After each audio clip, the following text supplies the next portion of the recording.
안녕하십니까. 행복한 아침 이재용입니다. 안녕하세요. 장예인입니다. 네, 새로운 한 주가 시작되는 월요일이고요. 오늘이 또 8월의 마지막 날이고 이렇습니다. 어제부터 수도권에서는 사회적 거리두기 2.5단계가 실시되고 있는데 9월 6일까지입니다. 이 기간이 굉장히 중요합니다. 이게 다시 2단계로 가느냐 아니면 3단계로 격상이 되느냐의 갈림길에 서 있습니다. 다시 한번 또 다잡을 때가 아닌가 하는 생각이 들고요. 날씨는 어떻습니까? 네, 오늘 날씨부터 전해드리겠습니다. 앞서 이야기 드린 것처럼 오늘은 8월의 마지막 날인데요. 전국에 구름이 많이 끼겠고 또 날도 무척 더울 것으로 보입니다. 또 오늘 전국 대부분 지역에 비나 소나기가 오는 곳도 있겠는데요. 자세한 비 예상부터 살펴보시면 충청과 호남 내륙에는 이 소나기로 인해서 10에서 60mm의 비가 올 것으로 보이고요. 그 외 강원과 동해안을 중심으로는 5에서 30mm, 또 제주도를 중심으로 20에서 60mm의 비가 예상됩니다. 이어서 오늘 기온 살펴보시면요. 아침 기온은 21도에서 26도, 한낮 기온은 24도에서 34도까지 오르겠습니다. 습도가 높아서 전국 대부분 지역 체감 온도는 33도 이상 오를 것으로 보이고요. 또 밤사이 열대야가 나타나는 곳도 있는 만큼 건강관리 유의하셔야겠습니다. 8월 31일 월요일 행복한 아침 지금 시작합니다.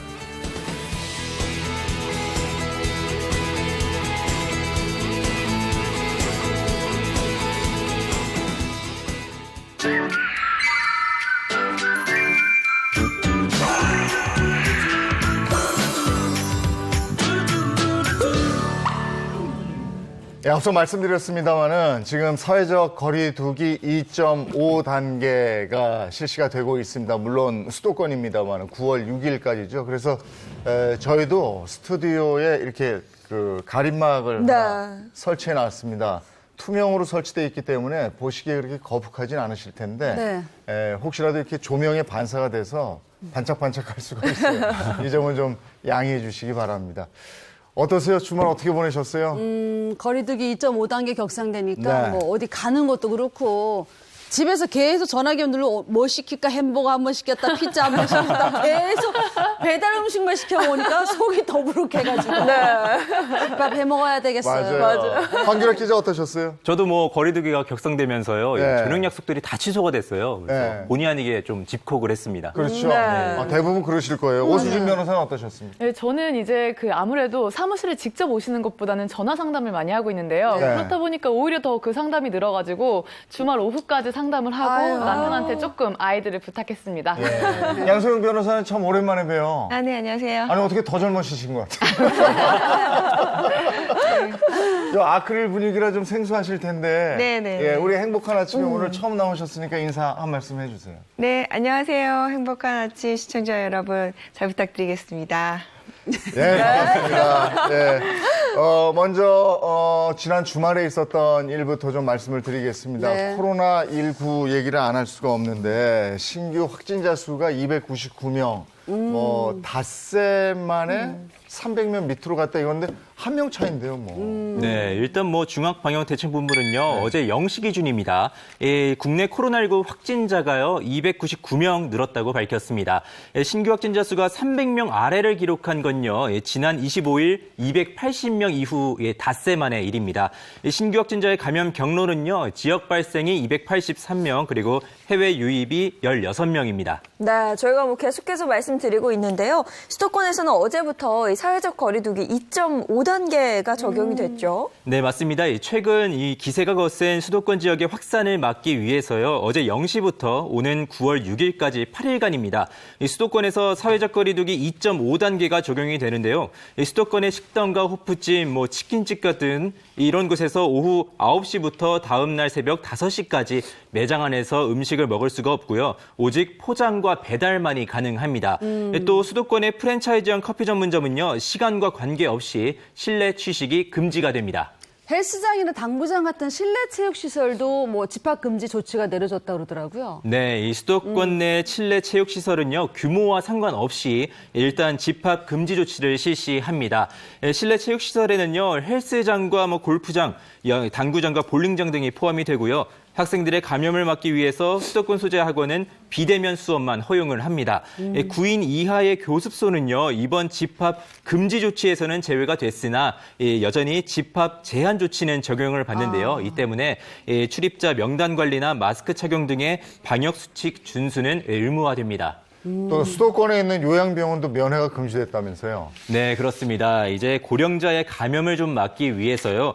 수도권의 요양병원과 요양시설의 면회가 금지가 됐습니다. 또 주야간 보호센터 및 무더위 쉼터 등 고령층이 다수 이용하는 시설은 휴원이 권고가 되고요. 불가피하게 운영하는 경우에도 노래 부르기 같은 이런 활동은 비말 전파가 우려되기 때문에 이 프로그램이 금지가 됩니다. 또 최근에는 이 고령층 확진자 증가로 인해서 사망자와 위중한 환자가 급증하고 있어서요. 이에 대한 주의가 당부되고 있습니다. 그리고 이런 엄중한 시기에 지하철 폭행 사건, 이것도 그러게. 마스크를 좀 써달라 이런 승객의 요구에 50대 남성이 막 슬리퍼를 벗어서 막 폭력을 휘두르고 이런 사건인데, 야, 이거 한번 말씀 좀 해주세요. 네, 지하철에서 마스크 착용을 요구한 승객 2명을 폭행한 혐의로 받는 50대 남성 A씨가요, 지난 29일 결국 구속이 됐습니다. A씨는 지난 27일 서울 지하철 2호선의 당상역 인근을 지나던 열차 안에서요, 승객 2명을 이렇게 폭행을 했는데요. 피해 승객의 목을 조르고 심지어 자신이 신고 있던 슬리퍼로 얼굴 부위를 때린 것으로 전해졌습니다. 열차 안에서 우산을 집어던지고 뛰어다니면서 난동을 부리던 A씨는요, 출동한 경찰에 의해서 현행범으로 체포가 됐습니다. 아니, 마스크를 안 쓴 걸로 모자라서 폭행의 욕설까지 도대체 왜 그랬대요? 네, A씨는 폭행 이유에 대해서 좀 묻자 정신과 약을 24년 동안 먹었다면서 다시는 이런 일이 없게 하겠다고 답을 했습니다.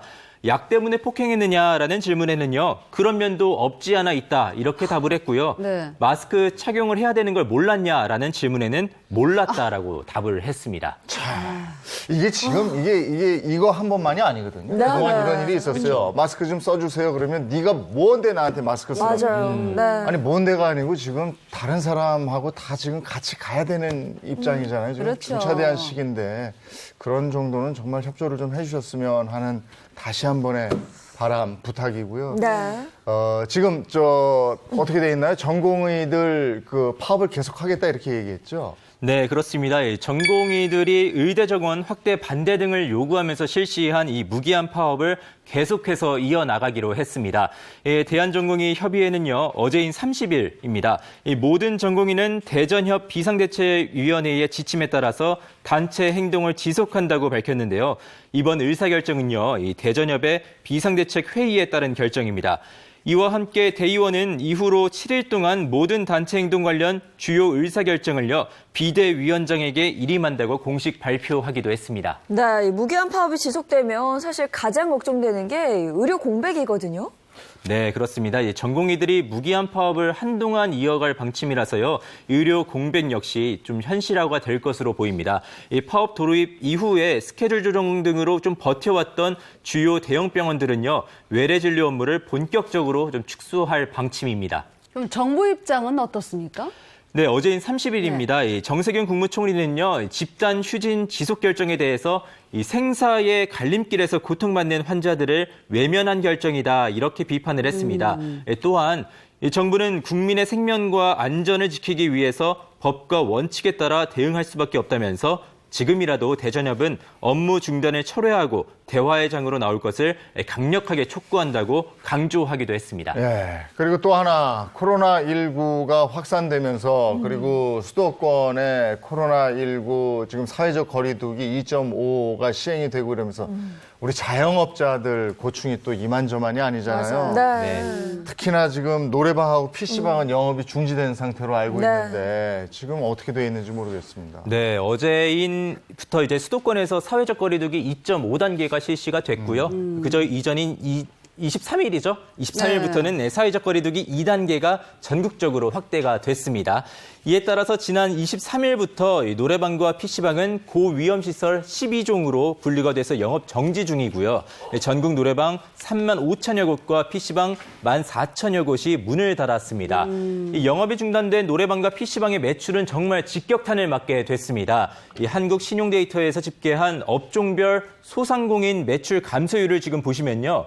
노래방 매출은 62% 그리고 PC방 매출은 전년 동기 대비 50%나 줄었습니다. 네, 정말 자영업자분들의 걱정이나 고민이 이만저만이 아닐 것 같은데요. 근데 일부긴 합니다만 일부 업소들이 집합금지 명령을 무시하고 몰래 영업을 하기도 했다. 이런 얘기 있었어요. 네, 그렇습니다. 지난 25일 광주의 한 업소는요.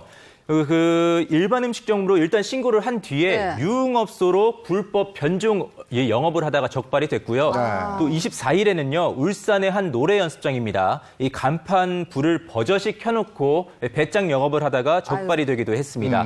이렇게 정부의 영업정지 지침을 지키지 않을 경우에는요, 이 300만 원 이하의 벌금과 코로나19 확산에 따른 손해배상 청구 소송을 당할 수가 있습니다. 그래서요, 이 한 노래방 업주는 몰래 영업을 하다가 확진자가 나오면 벌금이며 뭐 치료비며 방역비며 다 물어줘야 되는데 이 코로나19가 잠잠해질 때까지는 문을 닫을 수밖에 없다 이렇게 하소연하기도 했습니다. 근데 이런 곳들 제외하고는 대부분 업주들이 가게 문을 닫았을 텐데 그러면 월세는 어떻게 해요? 그 월세는 또 고스란히 나가는 거잖아요. 그쵸. 이 사업주들 입장에서는 너무 막막할 것 같아요. 네, 맞습니다. 이제 문을 닫는 사업주들은요, 이 보증금에서 월세를 제하거나 또 대출을 따로 받아서 월세를 내는 식으로 일단 급한 불만 끄고 있는 실정입니다. 이들은요, 필요하면은 뭐 집합 금지를 해야 되겠지만은 이 고정지출 부분 등 이 피해를 파악한 다음에 이 보상책을 세운 뒤에 하는 게 맞지 않냐 이렇게 불만을 토로하고 있는 실정인데요. 세입자가 월세를 3개월을 연체를 하면은 권리금도 못 받고 이 쫓겨나야 하는 제도도 특별법으로 한시적 예외를 허용해 줘야 된다 이렇게 주장하고 있습니다. 네, 근데 지금 월세 얘기가 나와서 그런데 사실 월세라는 게 3개월 정도 연체하면 뭐 건물주가 계약 해지할 수 있고 이런 거 있지 않아요? 네, 맞습니다. 상가 건물 임대차 보호법에 따르면 월세를 3기 이상 연체할 경우에는 임대인이 해지 통보를 할 수 있습니다. 근데 이때 3기라는 것은요. 연달아서 예를 들면은 뭐 6월, 7월, 8월 이렇게 안 냈다. 이렇게 나가라 이게 아니고요. 네. 만약에 2월에 월세를 냈어요. 근데 또 열심히 해서 또 4월에 이제 월세를 못 내게 됐고 이런 식으로 해서 간격이 떨어져 있더라도 3번에 달하면 임대인이 해지 통고를 할 수 있는 것입니다. 그럼 3개월치 월세를 못 냈다 그러면 이 권리금도 못 받고 그냥 나가는 거예요? 맞습니다. 권리금을 보호받기 위해서는 또 요건이 있는데요. 방금 말씀하신 것처럼 이제 3번 이상 차임이 연체되지 않아야 합니다. 두 번째로는 사업자 등록증을 하고 있어야 되고요. 마지막으로는 임대차 계약이 종료되기 6개월 전부터 이제 새로운 임차인을 확보해야 합니다. 이렇게 영업이 중지된 곳도 있고 또 영업을 하고 있지만 사회적 거리두기 이런 뭐 여러 가지 사회적 분위기 때문에 장사가 뭐 거의 안 되는 분들도 있고 이렇잖아요. 네, 그렇습니다. 이 30년 이상 된 오래된 맛집들도요, 지금 월세를 못 내는 처지가 됐다고 합니다. 제가 진짜 좋아하는데 이 갈치조리 골목이 있잖아요. 양대문시장에. 맞아요. 여기도 이제 문을 닫은 가게가 올해 들어서 한 15%를 넘어섰다고 합니다. 또 소문난 맛집으로 알려진 가게들도요, 코로나19 확진자가 다녀갔다는 그 동선이 겹칠 경우에는 확진자가 다녀간 집이다. 이렇게 낙인이 찍혀서 단골 손님들마다 좀 뚝 끊기는 실정이라고 합니다. 예, 이 뭐 이렇게 해도 고정비라는 게 있으니까 그건 나가잖아요. 대표적으로 이제 월세 같은 건데 지난번에 코로나19 창궐할 때 한 3월쯤이었나요? 그때 착한 임대인 운동인가? 맞아요. 그래가지고 네. 건물주들이 월세 네네. 깎아주고 또 안 받기도 안 하고 막 받기도. 이랬는데 건물주 입장에서 보면 계속해서 이렇게만 할 수도 없을 것 같고 너무 그래요. 길어지니까. 어렵죠. 그렇죠. 네, 그렇습니다. 이제 코로나19 상황을 좀 고려를 해서 임대료를 전혀 안 받거나 또는 뭐 적게 받는 이 착한 임대인 운동도요, 이 점차 수그러들면서 월세 인하는 다시금 조금 원상 복귀하는 분위기라고 합니다. 임대료에 의지해서 생활하는 이 생계형 임대인분들이 계시잖아요. 이분들이 더 이상 임대료를 인하를 하면은 오히려 내가 더 힘들어진다. 그렇죠, 맞아요. 이런 상황이라고 하소연을 하셨고요. 이 생계형 임대인보다는 조금 사정이 나은 분들도요. 이 코로나19가 이렇게까지 오래 갈 줄은 몰랐는데 언제까지고 임대료를 깎아줄 수는 없는 노릇 아니냐 이렇게 또 강조를 하셨습니다. 그러니까 이 자영업자들도 힘들고 생계형 임대분들도 힘들고 힘든 건 다 마찬가지인 것 같아요. 네. 이게 너무 장기화되다 보니까 그런 것 같아요. 그렇죠. 양쪽의 사정이 다 이해가 되니까 네. 좀 더 맞아요. 답답한 것 같은데요. 근데 이 건물 얘기를 좀 더 해보자면 건물주가 마음대로 이 임대료를 올릴 수는 없는 거잖아요. 네. 상가건물 이제 임대차 보호법은 기본적으로 이제 임대인보다는 그러니까 열악한 상황에 놓인 임차인을 보호하기 위한 법입니다. 그래서 그러니까 모든 건물이 그런 건 아니고요. 각 지방자치단체에 일정 금액의 이제 보증금 기준을 정해놓고 그 보증금의 이하에 해당하는 임차인의 경우에는 임대인이 이제 인상을 함부로 하지 못하도록 해서 1년에 5% 이내에는 그러니까 이상은 하지 못하도록 그렇게 정해놓고 있습니다. 그래서 그게 이제 1년이고요. 그 다음에 다시 또 1년 이렇게 5%씩 증액할 수 있는데 이제 최소한의 이제 보호받을 수 있는 구역을 설정해 놓은 거죠. 네. 요즘에는 이렇게 막 올리고 이럴 수도 없을 거예요. 네, 네. 왜냐하면 건물주가 보기에도 장사 안 되는 거 뻔히 아는데 그렇죠. 그걸 고를 수는 없을 거고. 그리고 연장해서 8월 31일까지 종합소득세 내는 거잖아요. 그렇죠. 맞아요. 냈어요? 저 아직 안 냈어요. 오늘 내셔야 돼요. 오늘까지예요. 야, 오늘 내려고요. 네. 근데 지금 다들 걱정이더라고요. 네. 아, 이거 연계준공 고마운데 맞아요. 오늘 내려니까 또 장사가 그동안 안 됐잖아요. 네. 이것도 걱정이고 이래저래 참 걱정이 많습니다. 자, 여기까지 하고 네. 이제 가족끼리 왜 이래 우리 생활 법률 알아보는 시간 마련해 보겠습니다. 오늘은 아주 황당한 남편들의 얘기를 준비해 나왔습니다. 가족끼리 왜 이래?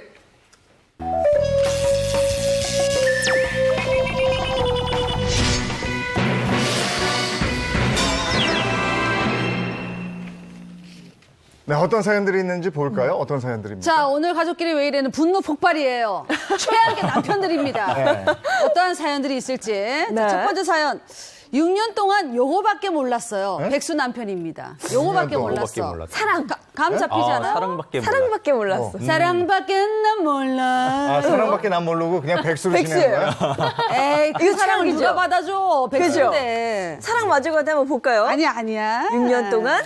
게임이요. 이거 진짜 게임밖에 최악이네요. 너무 진짜 최악이죠. 네. 자, 남편 역할 프로게이머 우리 황 기자님 해주시고, 아내 역할은 예인님 씨가 네. 해주세요. 사연 속으로 들어가겠습니다.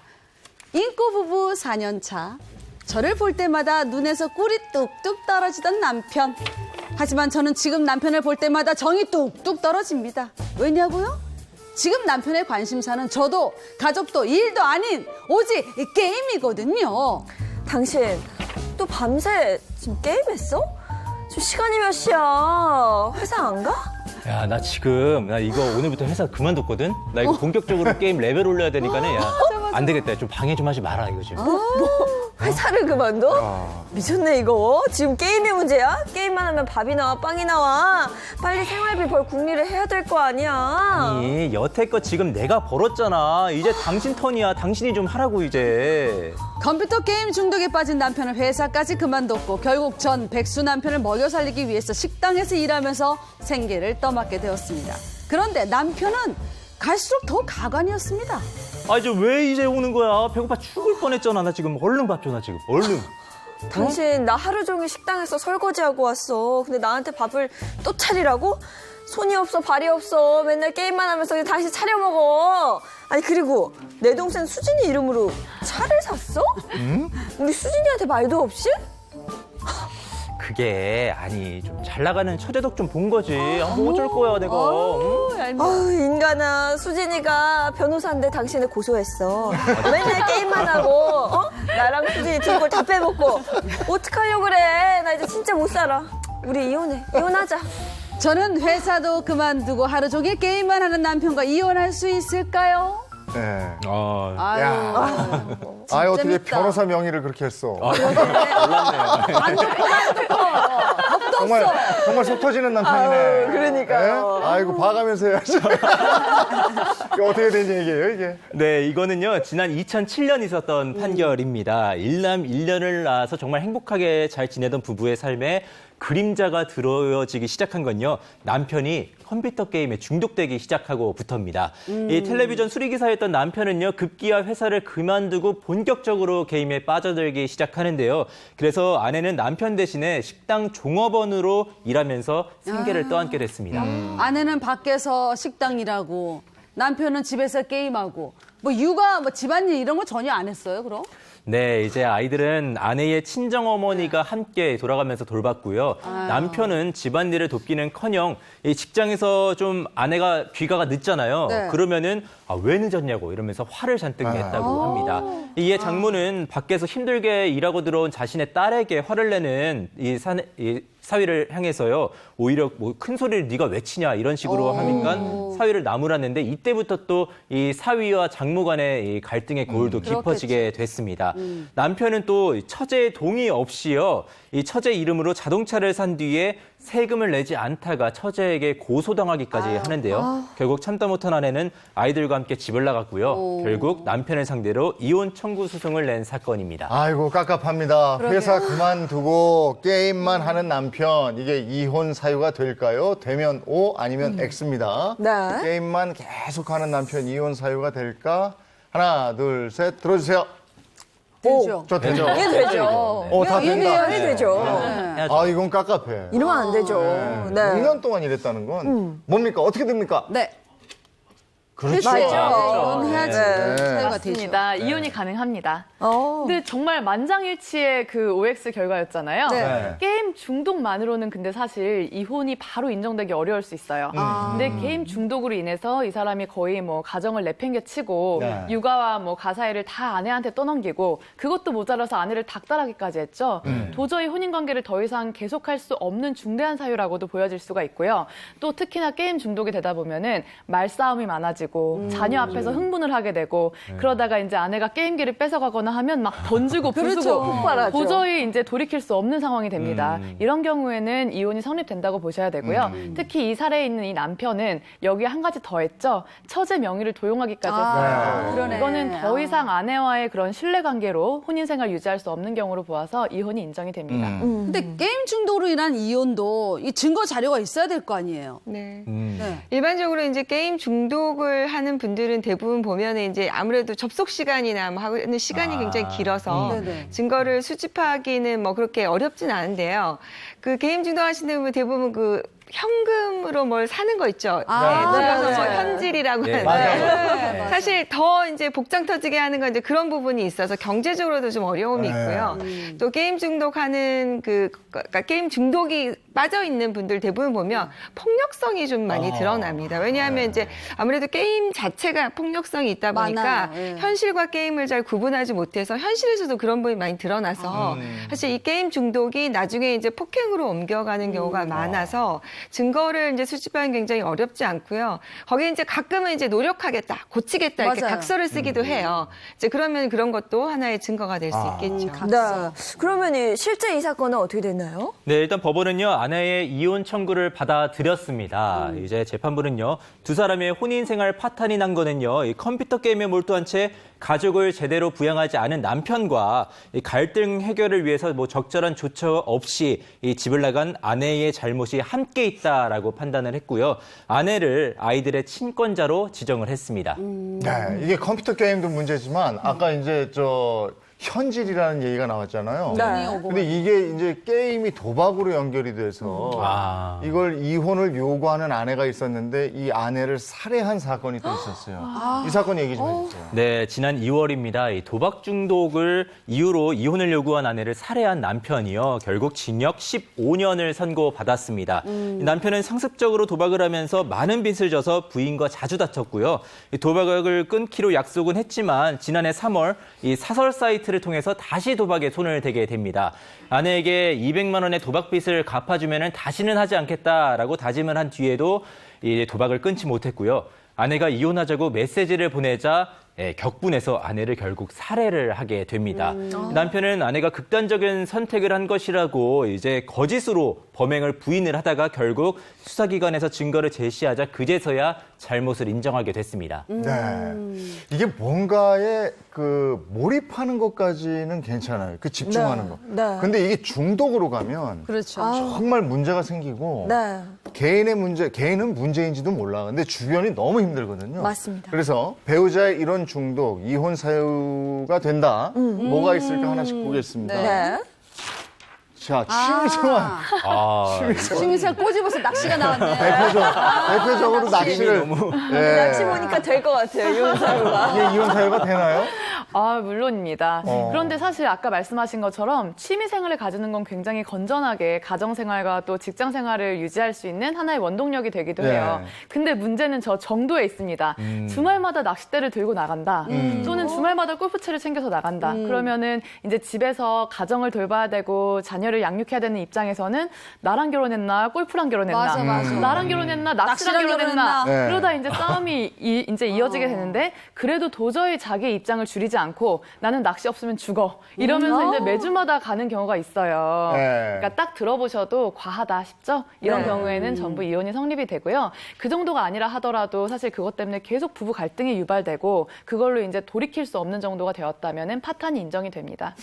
이렇게 그 취미가 정말 중독식으로 가서 낚시, 등산, 골프. 주말에 꼭 나가는 분들이 있어요. 그쵸, 네. 근데 주말에 집에 있어야 되는 가족들은 너무 외롭거든요. 당연하죠. 근데 낚시 좋아하시는 분들은 몇 날 며칠 집을 그렇게 떠나 계시더라고요. 며칠 가더라고요. 원양어선 타고 낚시해요. 왜 이렇게 오랫동안 집을 비우는지. 그래서 낚시하고 그냥 풀어주고 오면 되는데 그것도 우럭이고 가져오지 볼락이 다. 가져와서 맞아. 배 쳐라, 매운탕 끓여라 이러면 더워서 열받는데요. 예. 그렇죠. 이거 낚시 중독도 이혼 사유가 될 수 있는 거죠? 그래서 그런 판결들도 있기는 한데 특히 낚시가 문제가 되는 건 정말 기상에 따라서 오늘은 여기서 뭐 비박을 한다, 숙박을 네. 한다 이러면서 외박하는 경우들이 잦아지고 네. 이 취미 생활이 배우자에게 고통을 주는 정도까지가 돼서는 안 돼요. 근데 어느 정도가 이제 넘어서다 보면은 배우자가 뭐라고 하더라도 곧 죽어도 그냥 그것을 해야 되는 정도인 경우에 이럴 때에는 혼인 파탄이 인정이 되고 귀책 사유도 인정이 됩니다. 근데 이제 어쨌든 이분이 가장으로서의 역할도 열심히 한다. 그리고 주말에 그런 뭐 워라밸이라고 하잖아요. 밸런스를 맞추기 위해서 취미생활을 가진다. 이래서 이혼 소송을 제기한 경우에는 바로 이혼을 인정하는 것이 아니라 일단 상당한 기간 동안 화해라든지 조정을 권고를 해서 그 횟수를 줄여나간다거나 다시 결합할 수 있는 여지도 많이 이제 보기 때문에 그렇다면 아내 입장에서는 어떻게 이것을 줄여가면서 가정의 시간을 가지려고 노력을 했는지 이 부분에 대해서도 증명해야 될 경우가 있습니다. 네. 아니 그래도 혼자만 먹고 온 것도 아니고 우럭 잡아오면 좋은 거 아니에요? 그거 그것도 한두 번째 회를 계속 치고 매운탕 계속 끓여봐 힘들어요. 맞아. 자기가 와서 치지. 그러니까요. 그리고 일단 낚시가 미우니까 우럭도 꼴 보기 싫은 거죠. 저걸 왜 가져와 이렇게 이거 되는 참 거예요. 맛있는데 그래. 제 없는 우럭이 비싸. 좋은데. 그래. 자. 이게 뭐야? 이거. 신앙생활. 저도 주변에서 이런 분들 많이 봤어요. 과한 네. 과도한 신앙생활. 과도한 신앙생활. 뭐든 과하면 안 될 네. 것 같거든요. 네. 사실 종교가 생각보다 갈등이 좀 많이 일어나고 이제 많이 호소하시는 게 이제 나는 교회나 뭐 내지는 나의 종교 생활하고 싶은데 뭐 반대해서 못하게 했다 이런 갈등도 있지만 사실 이제 반대 입장에서 보면은 그 종교가 너무 빠져서 뭐 모든 재산을 갖다가 전부 다 기부를 한다던가 뭐 그다음에 많은 시간을 너무 많이 보내서 그래, 가정을 맞아. 소홀히 한다나 이런 게 많이 발생을 하는데요. 사실 모 종교에서는 매뉴얼까지 만들어서 종교에 반대하면 일부러 폭행을 유도해서 이혼을 하고 어머. 집을 나와라. 아이고. 뭐 이렇게까지 하는 경우가 있어서 조심해야 될 부분이 좀 있는 것 같습니다. 네. 실제로 이런 사건이 있었는데요. 스라에 이제 두 아들을 둔 부부가 있었는데 아내가 특정 종교에 빠진 겁니다. 그래서 이제 뭐 제사나 차례는 물론이고 시부모 생일 참석까지 거부를 하고 그다음에 여행 간다는 메모만 남기고 집을 나가 버렸습니다. 이제 이럴 경우에 이혼 사유가 될 수가 있고요. 사실 남편은 이제 이런 아내를 이해하기 위해서 본인도 이제 조금 이해하려고 해보고 네. 교리도 공부를 하고 했는데 도저히 여기에 대해서 이제 갈등을 해소하지 못해서 남편이 이제 이혼 청구한 사건이 있었는데 이혼 청구가 받아들여졌습니다. 네. 아니 주변에 저도 봤어요. 네. 이건 정말 가정이 아니더라. 그렇죠. 네. 자, 다른 거 한번 보겠습니다. 네. 애완동물. 귀여워.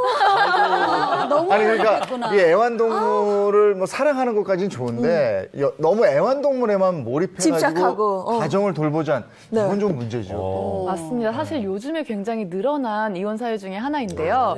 사실 애완동물 너무 사랑스럽잖아요. 네. 딱 만약에 남편이 데리고 오면 아내는 갑자기 상처를 받는 경우도 있어요. 나에 대한 사랑이 이제 끝이 났나? 나보다는 이 강아지가 더 좋은가? 이런 식으로 해서 그러니까 크게 유형이 두 가지인데 하나는 남편은 강아지가 키우고 싶고 아내는 고양이가 키우고 싶은 경우 이렇게 각자가 키우고 싶은 게 다른데 같은 공간에 두기가 힘든 경우들도 있잖아요. 이럴 때에는 그냥 이혼에 대해서 합의를 해버리는 경우가 많아요. 차라리 그러면 넌 고양이랑 살고 난 강아지랑 살자 이러는 경우도 있을 지경이에요. 심지어는. 네. 근데 그렇지 않고 이제 일방적으로 애완견을 데리고 온 경우 같은 경우에는 아내분한테 충분히 설득을 하고 또는 그 특정한 생활 반경을 만들어줘서 혼인 생활에서 잘 흡수가 될 수 있도록 노력을 해야 되는데 그렇지 않고 일방적으로 굴면서 폭언을 하고 이런 경우에 혼인이 파탄이 되면 또 그것 또한 이혼 사유가 될 수 있습니다.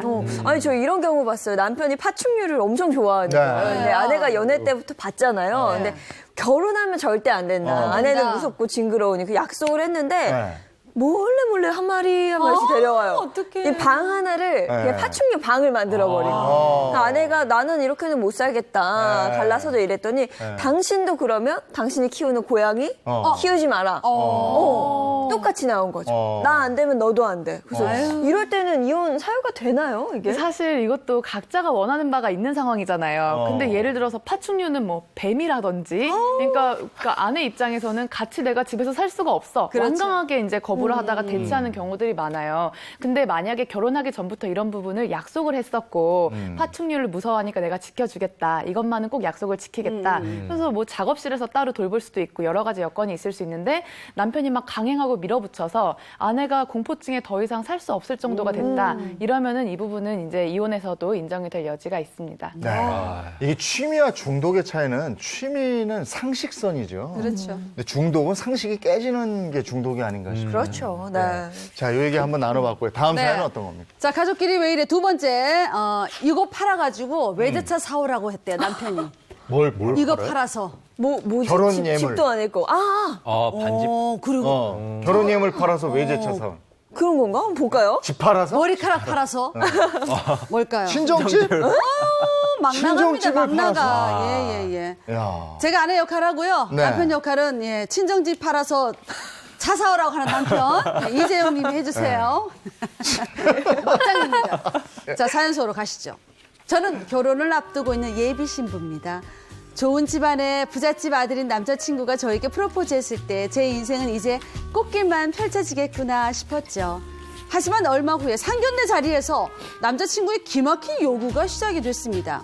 수림아, 오빠. 요즘 저 혼수로 외제차 한 대 기본인 거 알지?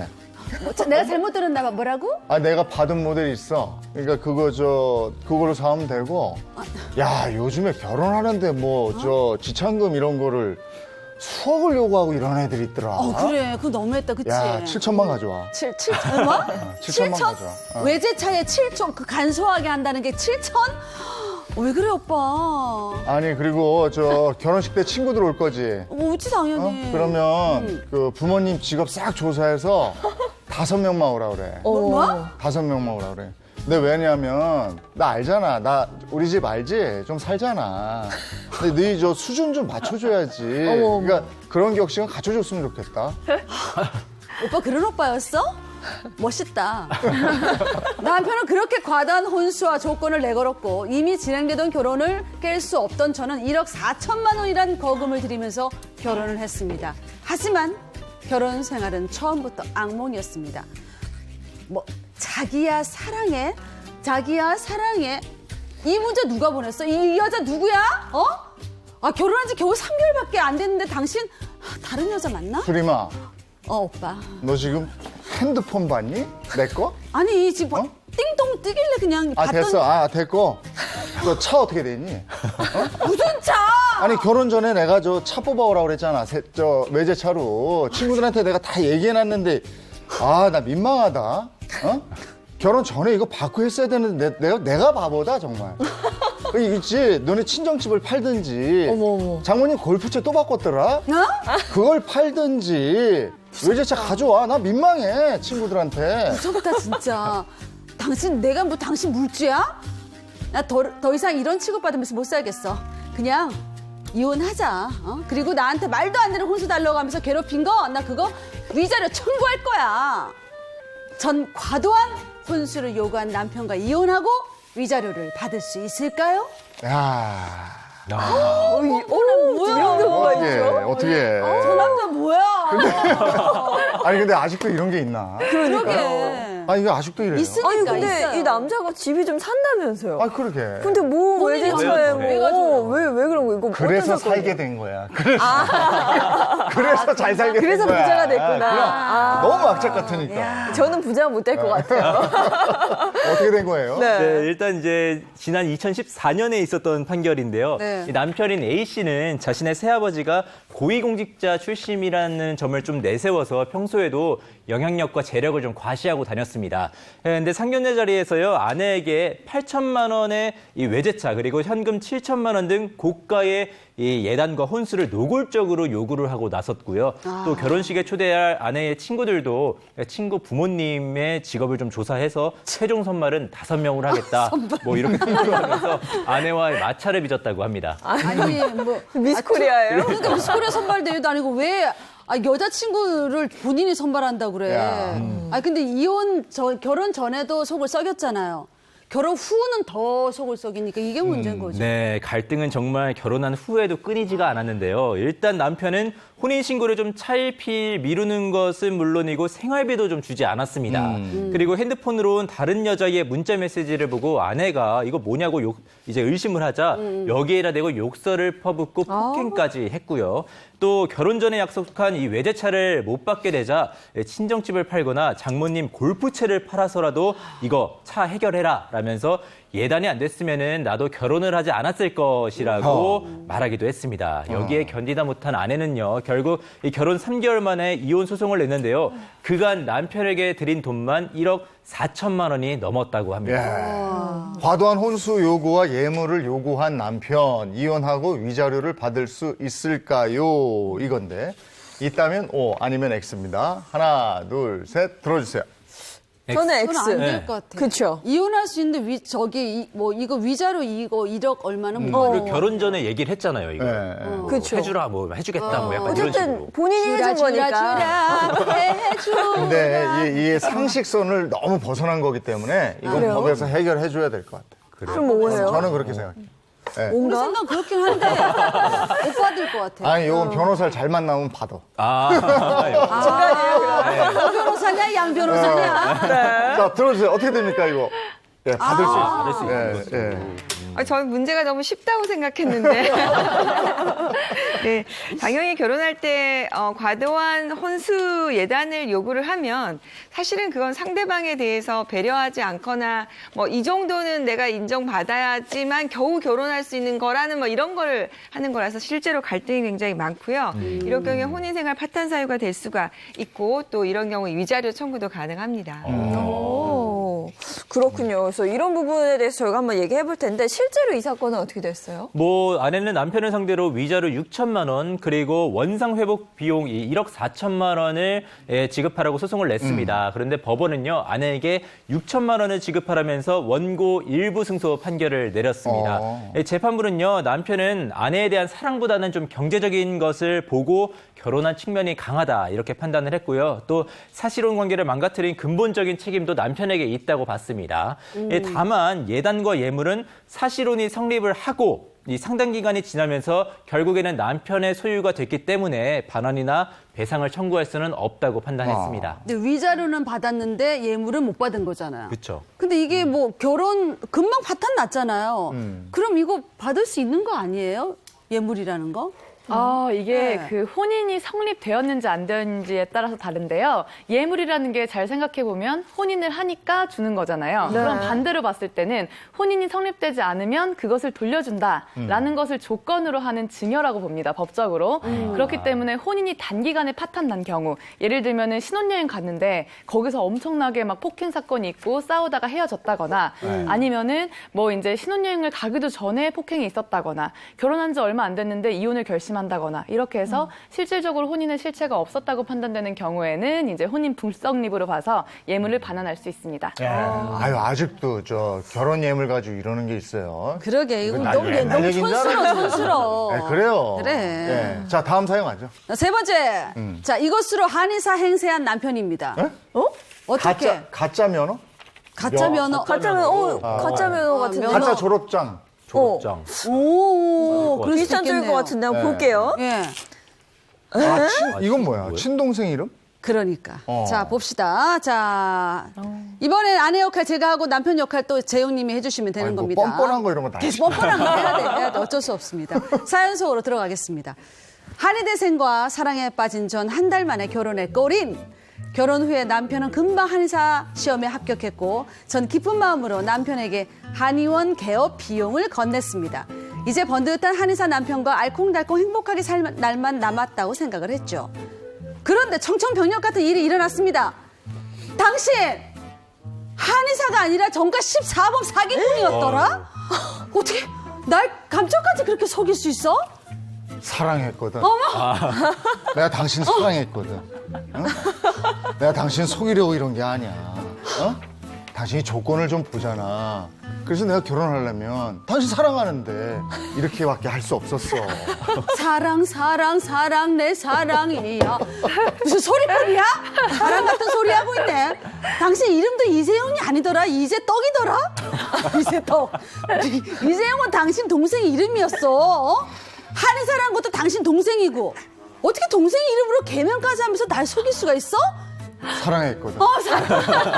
사랑. 당신이 나 한의사 아니었으면 결혼했겠어. 그리고 내가 제떡이었으면 했겠어. 어? 이름도 좀 세련되는 거 좋아하잖아. 근데 어쨌든 당신이 나 개업하라고 돈 준 거 있잖아. 낭비하지 않았어. 내 동생 개업시켜줬어. 그거 헛돈 아니었어. 얼마 전에 그 한약 가져온 것도 거기서 온 거야. 거기서 안 온 거야? 그럼. 약발은 잘 듣더라. 그럼 당신 아버지가 대통령 담당 한의사의 뭐 국가유공자였다는 거 이거 다 거짓말이었네? 믿었어 그걸? 믿었지? 당신 정말 순진했구나. 세상에. 난 그래서 사랑했거든. 어? 당신 정말 그런 걸 믿는 당신도 문제야. 내가 당신 보호해줘야 돼. 사랑하니까. 이 인간이 지금 나를 물러보는 거야? 이거 명백히 사기 결혼이야. 어? 나 당신 감옥에 넣을 거야. 한의사 동생 이름으로 개명해서 저에게 수억 원을 뜯어낸 남편. 어떤 처벌 받을 수 있을까요? 사랑했어. 징그럽다, 무섭다, 진짜. 사랑한 거야. 사랑 앞에 약해졌어. 네. 자, 이게 어떤 사연입니까? 네. 뻔뻔하네. 예. 아내에게 모든 것을 속이고 결혼한 남편의 사연입니다. 이제 이 사건의 남편은요, 지난 2007년입니다. 이 상해 혐의로 교도소 수감 생활을 하던 중에 동생이 한의대에 진학을 하자 출소 후 동생과 한자까지 정확하게 일치하는 이름으로 개명을 하게 되는데요. 이어서 결혼정보업체에 한의대 재학 중이라고 허위로 가입을 하고요. 여기서 소개받은 아내와 한 달 만에 결혼에 꼴이 나게 됩니다. 근데 결혼하기 전에 가족들 보여줬을 거 아니에요. 그러게. 근데 남편보다 그 동생을 먼저 봤으면 좀 의심하지 않았을까 이런 생각도 드는데 네. 그게 안타깝네요. 네. 왜 못 알아차렸을까요? 이 사건에서는요, 시어머니도 한패였습니다. 시어머니는 야. 이 상견례 자리가 있잖아요. 네. 이 자리에서 뭐 아들을 한의사로 키우느라 뭐 아이, 고생 많았겠다라는 인사말 하잖아요. 네. 거기에 뭐 수긍을 하는 등 아들의 범행을 도왔고요. 그리고 아유. 남편은 결혼식에는 어머니만 오게 하고 동생은 부르지 않을 정도로 철저하게 이 가족 관계를 숨겼습니다. 결혼식에는 하객 알바를 또 총동원했고요. 차. 예식에서는 홀어머니 아래 자수성가한 남편에 대한 찬사가 계속해서 이어졌다고 합니다. 대박. 아니 이 정도면 시어머니도 공범인 건데요. 가족 사실. 사기단이네. 그렇죠. 가족 사기단이 맞는데 남편이 또 정체 탈론할까 봐 혼인 신고도 안 했다면서요. 네, 남편은요, 자신의 아버지가 대통령 담당 한의사로 일하다가 순직한 국가 유공자인데 네. 혼인 신고를 하면은 이건 뭔 이 소리야? 국가 지원금을 받지 못한다고 사기를 치면서 이 혼인 신고도 못하게 했다고 합니다. 근데 결혼 후에 한의사가 됐다고 했잖아요. 이런 거 어떻게 속였어요? 예, 남편이요, 실제로 신동생이 한의사 국가고시에 합격을 하자 이 합격증이 나오잖아요. 네. 이게 합격증을 자신의 사진으로 오려 붙인 겁니다. 그러면서 장인 장모에게 보여주면서 이 거짓말을 계속해서 이어갔고요. 예, 그러면서 병원 개업 명목으로 처가로부터 2억 6천만 원 정도를 받아서요. 그 돈으로 동생의 한의원을 개업하고 또 오피스텔 구입하고 유흥비로도 썼다고 합니다. 아니 그런데 이런 진실을 다 어떻게 알게 된 거예요? 이 남편은 돈을 받은 이후에는 수시로 집을 비우면서 결혼 생활을 좀 불성실하게 했다고 합니다. 그러면서 임신한 아내에게 낙태를 가게하기까지 했어요. 급기야 이를 보다 못한 자신을 내쫓으려고 하잖아요, 장모가. 네. 그러니까 손가락을 깨무고 장모의 손가락을 다 깨물고 몸싸움까지 벌이기도 했고요.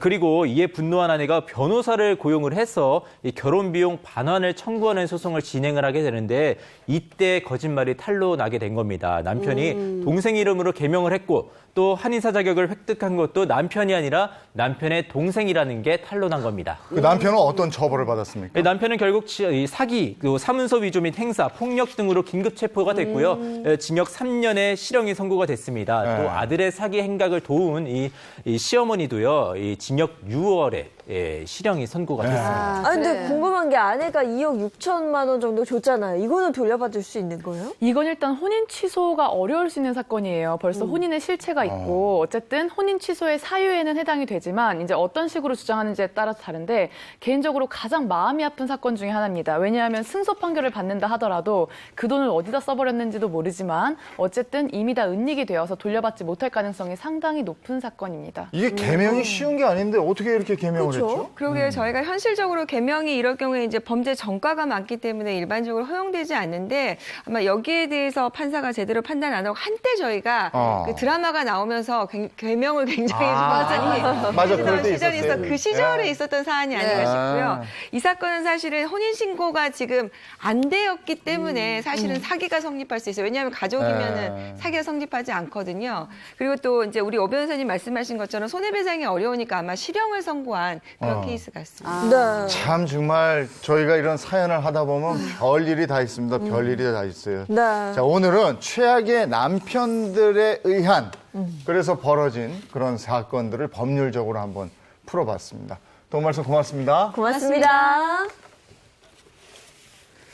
요즘 건강에 관심이 높아지면서 여러 가지 건강식품 같은 것들 많이들 드시잖아요. 그래서 우리 농가에서도 이런 움직임에 발맞추기 위해서 노력하고 있습니다. 네, 그렇습니다. 품질의 고급화, 또 상품의 차별화로 경쟁력을 높이고 있는 건데요.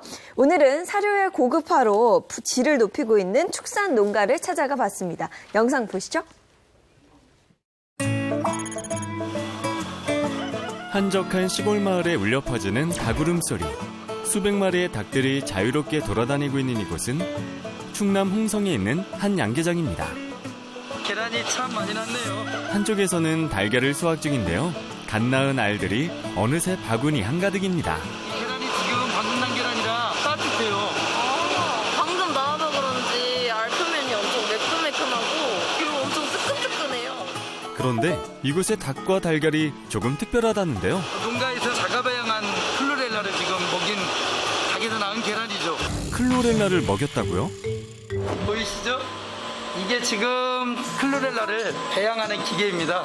녹주리의 일종이거든요. 네. 그래서 닭한테 먹여서 면역력을 높여줘가지고 좋은 계란이 생산하게 되는 클로렐라입니다. 일반 계란과 비교를 했더니 칼슘은 9%가 올라갔고요. 콜레스테롤 수치가 23%가 떨어지는 정말 놀라운 효과를 보게 됐죠. 콜레스테롤이 부담스러워 달걀 섭취가 어려웠던 분들도 클로렐라 달걀은 걱정 없이 먹을 수 있겠네요. 이곳은 충남 금산의 한 돼지고기 전문점입니다. 점심시간부터 식당은 손님들로 가득 찼는데요. 이곳의 인기 메뉴는 삼겹살. 노릇노릇 윤기 자르르 맛있게 구운 삼겹살 한 점을 신선한 채소에 올려 한 쌈 먹으면 엄지가 절로 올라갑니다. 그런데 이곳은 건강을 챙기는 이들이 많이 찾는다는데요. 고기 자체가 너무 부드럽고 그리고 딱 그 고기를 씹었을 때 육즙이 이렇게 팍 터지면서 누린내가 여기는 전혀 안 나고 특히 이제 속이 되게 편해요. 이 집만의 비법이 있는 걸까요? 안녕하세요. 네, 안녕하세요. 네, 이 집만의 뭐 특별한 비법이 있다고 하던데 네, 그게 뭐예요? 녹차 먹인 고기를 사용하고 있습니다. 돼지에게 녹차를 먹였다고요? 사람도 좋은 걸 먹으면 몸이 건강하잖아요. 돼지를 키울 때 사료에 녹차 가루를 넣어서 키우기 때문에요. 누린내나 비린내보다도 특유의 부드럽고 구수한 향이 나는 돼지고기입니다. 최근 건강한 먹거리에 대한 관심이 높아지면서 단가는 조금 높지만 몸에 조금이라도 더 좋은 고기를 찾다 판매하게 되었다는데요. 손님들 반응도 좋습니다. 충남 금산의 한적한 시골 마을. 이곳에도 사료를 고급화해 상품 질을 높이는 농장이 있다는데요. 예, 먼 길 오시느냐고 고생 많으셨습니다. 특별한 거 키운다고 하시는데 어떤 거 키우시는 거예요? 진짜 일반적으로 잘 볼 수 없는 특별한 걸 키우고 있습니다. 예, 저 따라오시죠. 네.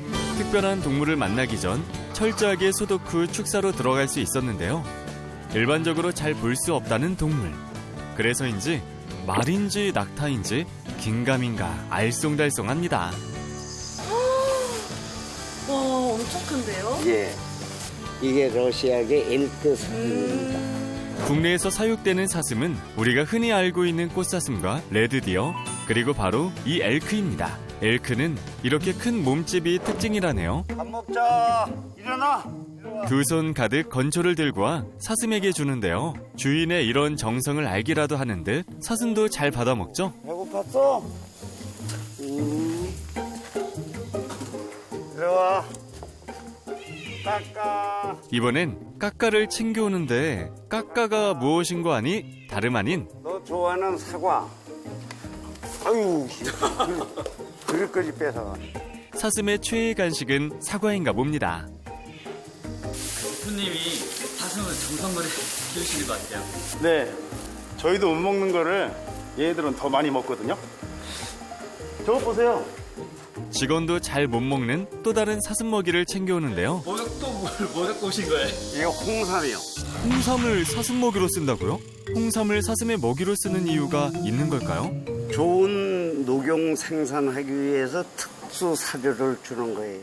사슴들에게 좋은 먹이를 챙기는 이유, 사슴 녹용을 판매해 소득을 얻고 있기 때문인데요. 그 수익이 지난해에만 15억 원에 이른답니다. 그런데 이 사슴은 뿔이 있는 것도 아니고 없는 것도 아닌데 올해는 녹용 수확을 쉬기라도 하는 걸까요? 3월부터 뿔이 자라기 시작해서 60일 동안 자라면 거의 다 성장을 해요. 그 요때 자르는 게 가장 무량한, 가장 질 좋은 녹용이 생산되는 겁니다. 이미 올해 수확을 마쳐 홍삼 먹여 키운 사슴 녹용을 못 보겠구나 하고 아쉬워하던 때 이게 제가 사육한 러시아계 엘크 원용 풀입니다. 6월 수확해 냉장 창고에서 고이 보관 중인 녹용을 볼 수 있었습니다. 이 녹용도 충분히 큰데 수확 당시의 절반 크기라네요. 한의학적으로는 면역을 기를 수 있고 보양, 간장, 대보원기 등 허약한 사람들의 체력을 키울 수 있는 그런 여러 좋은 효능들이 있습니다. 그리고 분석학적으로 본다면은 그 IGF라던가 기타 다른 조단백질, 조지방들이 있어서 몸에 좋은 영향을 많이 준다고 볼 수 있습니다. 이렇게 으뜸으로 꼽는 녹용에 노루 궁뎅이 버섯, 식용달팽이, 한약재 등 13가지 재료를 더해 녹용액을 만든다는데요. 이 어찌 몸에 좋지 않을 수 있을까요? 녹용의 상대, 중대, 하대를 같이 섞어서 달였을 때 효력이 극대화됩니다. 녹용은 위쪽으로 갈수록 비싸고 품질이 좋은데 이 모두를 고루 넣어 달여낸다는데요. 재료 속에 들어있는 성분을 오롯이 뽑아내야 그게 진액이거든요. 예, 그래서 24시간 달이는 거예요. 24시간 달인 녹용에 콸콸 붙는 이것도 예사롭지 않은데요. 바로 녹용만큼 몸에 좋은 홍삼을 달인 물입니다. 여기다 홍삼을 이렇게 넣는데 섞이지가 않아요. 그래서 2시간 동안 졸이는 겁니다. 그렇게 여러 과정을 거쳐 완성된 녹용액. 3개월마다 대학에 검사를 의뢰하는 등 까다로운 제조 과정만큼 품질 관리도 꼼꼼합니다. 직접 한번 드셔보세요. 녹용액을 맛보는 귀한 기회를 얻은 제작진. 마지막 한 방울까지 알뜰하게 먹나 싶더니 눈이 갑자기 커집니다. 녹용이라 해서 비리고 쓸 줄 알았는데 생각보다 엄청 달고 먹자마자 뭔가 건강해지는 기분이 드네요. 갈수록 어려움을 겪고 있는 농촌. 품질의 고급화로 소비자의 마음까지 사로잡는 농촌형 마케팅으로 새로운 활력을 불어넣고 있습니다. 잡수시고 좋아졌다고 감사하다고 전화하실 때 그때 저도 가장 행복하고 소비자에게 감사하게 생각하는 시간입니다. 네, 또 많은 직장인들이 도로가 막히거나 뭐 이런 것 때문에 출퇴근길에 굉장히 또 힘들잖아요. 네. 그래서 대중교통, 지하철이나 버스를 이용하는 경우가 많이 있죠. 네, 그런데 이 출퇴근 시간, 대중교통을 타면서 시간을 절약하는 만큼 대중교통 비용도 줄일 수 있는 방법이 있다고 합니다. 영상 보고 오시죠.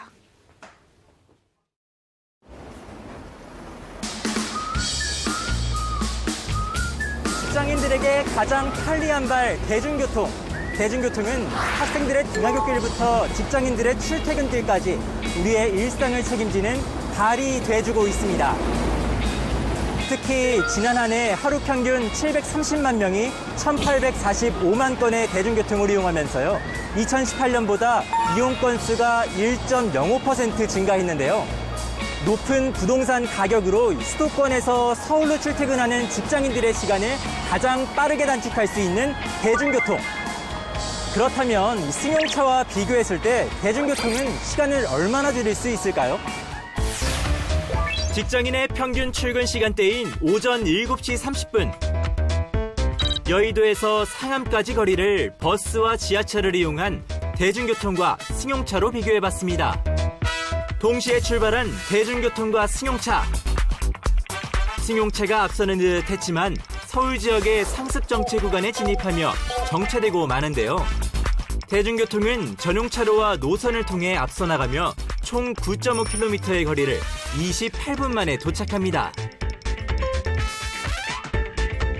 37분 만에 도착한 승용차에 비해 대중교통은 약 10분 정도의 시간을 절약합니다. 적게는 5분, 많게는 10분까지 황금 같은 시간을 아끼는 대중교통. 하지만 매일 이용하다 보면 대중교통으로 쓰이는 비용도 만만치 않은데요. 한 설문조사에 따르면 20, 30대의 지출 항목 중 가장 부담스러운 비용이 바로 추가 교통비와 고정 교통비였습니다. 대중교통으로 시간을 절약하는 만큼 대중교통 비용도 알뜰하게 절약하는 방법 함께 알아보시겠습니다. 대중교통으로 빠져나가는 고정 지출 비용을 똑소리나게 절약하고 있다는 분인데요. 너튜브에서 다양한 재테크 방법과 생활 꿀팁을 전하는 크리에이터 손희애 씨. 희애 씨가 알려주는 대중교통 비용 절약 꿀팁은 과연 무엇일까요? 제가 오늘 약속을 가기 위해서 외출을 했는데 지금부터 대중교통 비용 어떻게 아낄 수 있는지 A부터 Z까지 모두 알려드리도록 하겠습니다. 네, 그러면 출발하기 전에 짜잔! 이게 바로 제가 교통비를 아낄 수 있는 꿀팁입니다. 겉보기에는 평범한 교통카드 같은데요. 이게 뭐냐면요. 바로 이 카드가 저의 고정 지출 중에서 교통비를 아껴주는 효자템 광역 알뜰 교통카드입니다. 희애 씨의 대중교통비를 줄여주는 이 카드의 정체는 바로 광역 알뜰 교통카드. 대중교통 이용 시 걷거나 자전거로 이동한 거리만큼 마일리지로 적립해 교통요금을 할인받을 수 있는 교통카드입니다. 네, 저 이제 진짜 버스를 타러 갈 건데 이게 바로 광역 알뜰 교통카드 앱이거든요. 이걸 활용해서 어떻게 마일리지를 적립할 수 있는지 제가 직접 보여드리도록 하겠습니다. 이용 방법은 간단합니다. 출발 전 광역 알뜰 교통카드 전용 모바일 앱에서 출발 버튼을 누른 뒤 버스 정류장까지 걷습니다. 저는 지금 버스 정류장에 도착을 했어요. 이렇게 어플을 킨 상태에서 버스를 타고 목적지로 갈 겁니다. 버스 승하차 시 광역 알뜰 교통카드를 태그하면 승차 전후로 내가 걸었던 거리가 측정돼서 마일리지가 적립돼 교통비를 할인받을 수 있죠.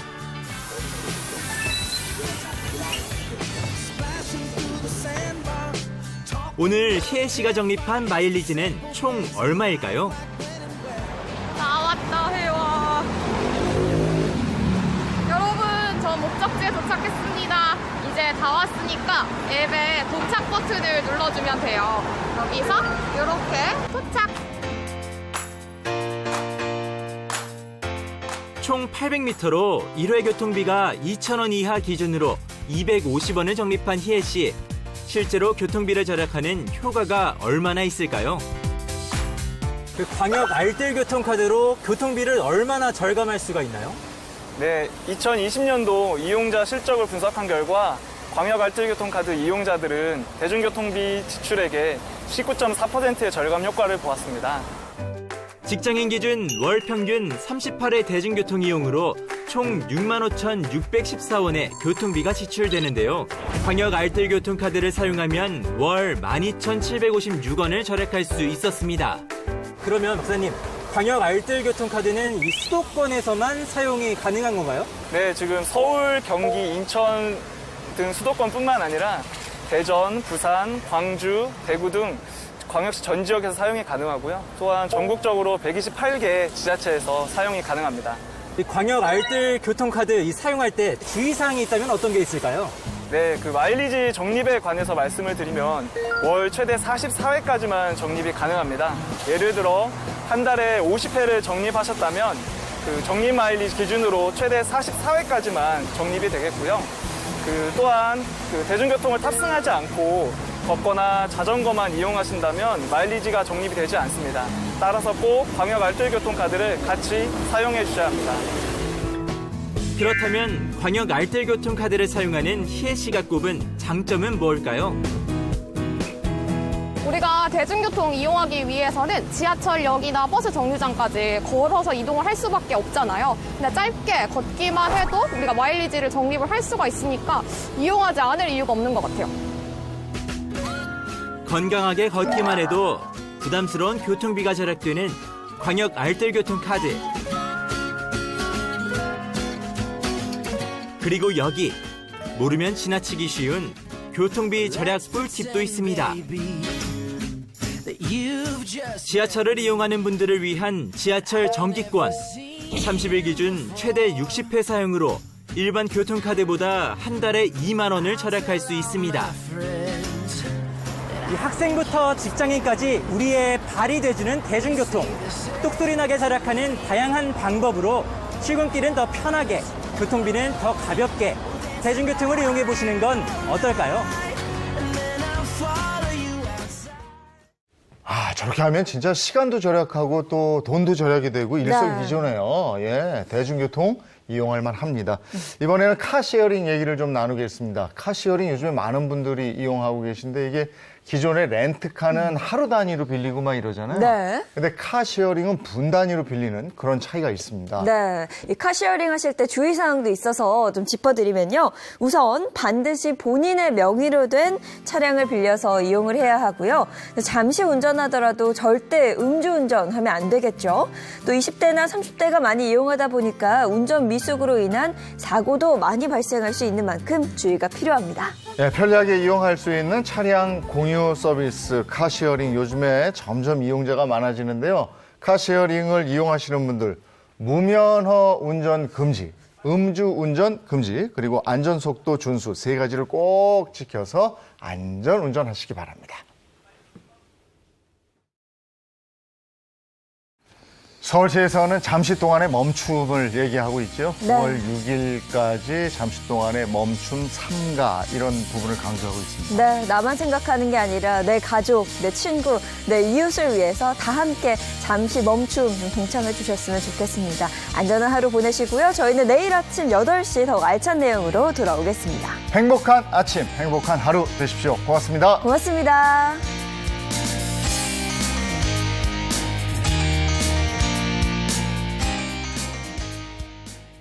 채널 A